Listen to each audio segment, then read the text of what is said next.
mau nanya ya. Sekarang kita lihat ke meristem lateral. Kenapa meristem lateral ini kan udah nih yang apikal sama interkalar kita udah lihat gambarnya. Nah, sekarang yang lateral. Nah, meristem lateral itu kan tadi contohnya terdapat di mana, Nak? Pada apa? Kambium. Nah, makanya di sini gambarnya adalah gambar batang, ya. Nah, batang kalau saya cuplik ya segini, terus saya perbesar, dia tuh bentukannya akan seperti ini. Ya, sekali lagi jangan lihat warnanya, karena warnanya ini hanya dibedakan karena apa ya, dengan tujuan supaya kita mudah untuk mempelajarinya. Ya. Nah, sebelum saya cuplik sebagian dari dari struktur batang, kita lihat dulu nih jenis kambium. Kambium itu ada dua, ada yang disebut kambium vaskuler, ada yang disebut kambium gabus. Ya, bedanya apa?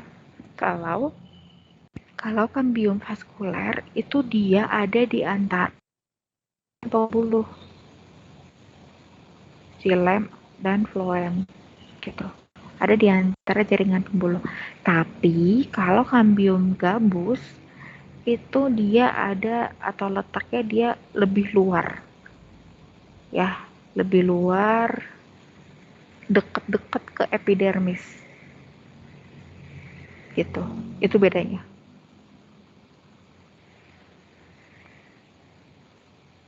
Sekarang kita lihat ya. Nah, kambium gabus itu dia disebut juga velogen. Nih, velogen. Velogen sifatnya meristematik. Artinya apa? Kalau meristem dia bisa apa?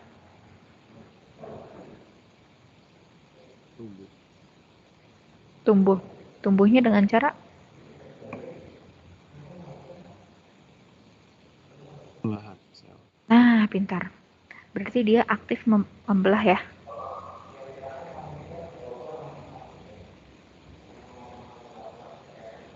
Gitu. Ingat ya, kalau misalkan jaringan meristem itu dia punya kemampuan untuk diferensiasi. Masih ingat nggak artinya apa? Diferensiasi.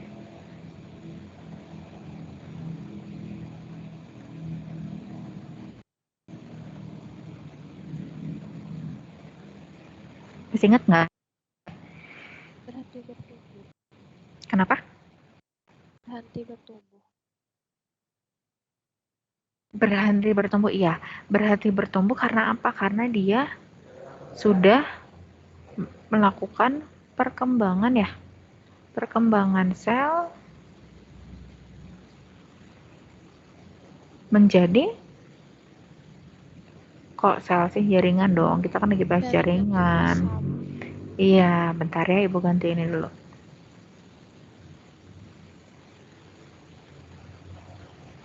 Perkembangan jaringan menjadi jaringan dewasa atau jaringan permanen ya.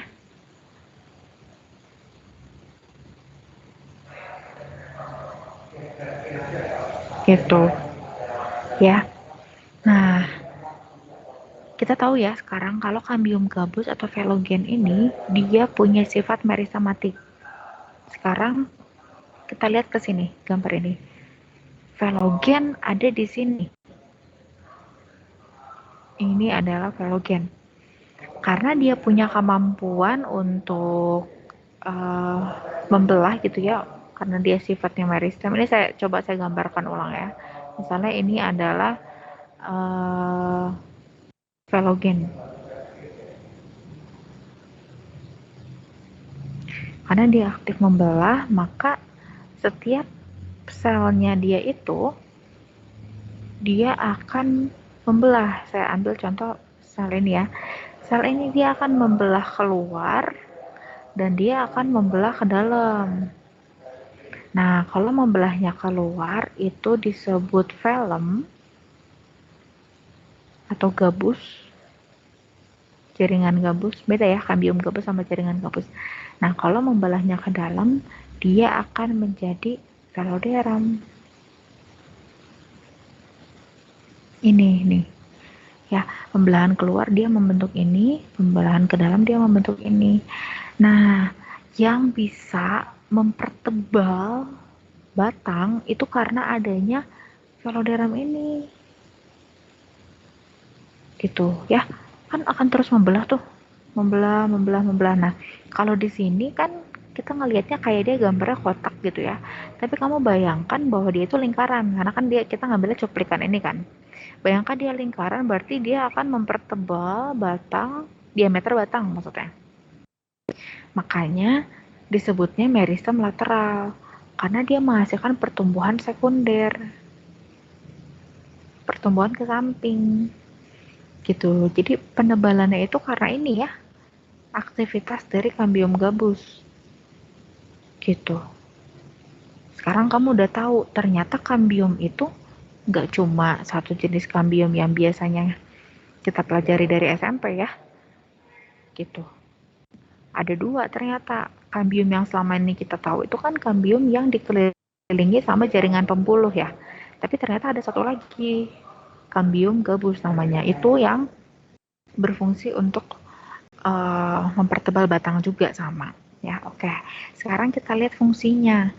Kalau misalnya fungsi dari film ini, dia berfungsi untuk proteksi atau perlindungan. Karena dia ini ya ada di sini perlindung luar. Karena dia fungsinya seperti epidermis, maka dia itu ada atau letaknya dekat dengan epidermis.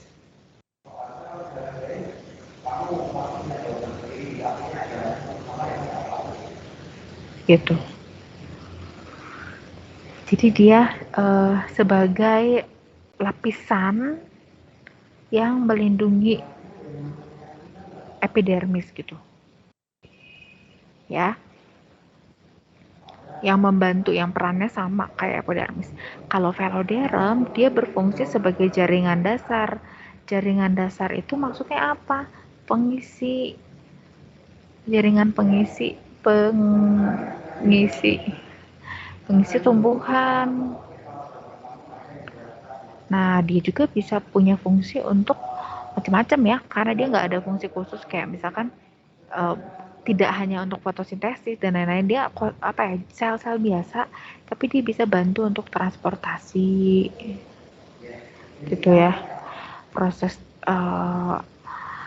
pernafasan juga bisa, pernafasan sel dan lain-lain, kayak gitu. Ya, ada pertanyaan? Ada yang kurang jelas, kecepatan dan lain-lain, sok tanyain boleh.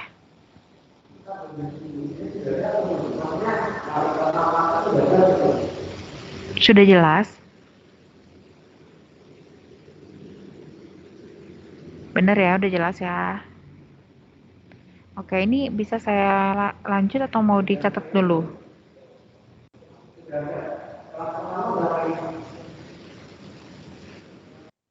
Halo, IPA 3, kenapa ini? Hening sekali. Harus dites kali ya, biar rame ya.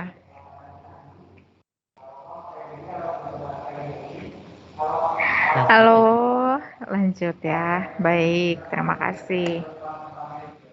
Nah, ini sebetulnya sama sih kayak penjelasan saya tadi. Cuma kalau saya kan ceritain tuh, kalau ini dalam bentuk tulisannya. Jadi untuk kalian yang susah itu ya, atau cara belajarnya itu bukan audio, ini saya punya penjelasannya di PPT ini. Jadi nanti kamu baca sendiri ya ketika saya udah share PPT-nya. Seperti biasa ya, saya akan share PPT-nya kalau kita sudah selesai dengan babnya. Gitu. Jadi kalau misalkan kita masih dalam proses pembelajarannya, PPT-nya nggak akan saya share. Yes, lanjut. Nah, udah selesai dengan jaringan meristem. Nih ya, udah selesai. Jadi kita udah tahu bahwa jaringan meristem atau jaringan muda, dia itu, atau saya tanya aja deh, biar seru ya, kita biar ada interaksinya. Absen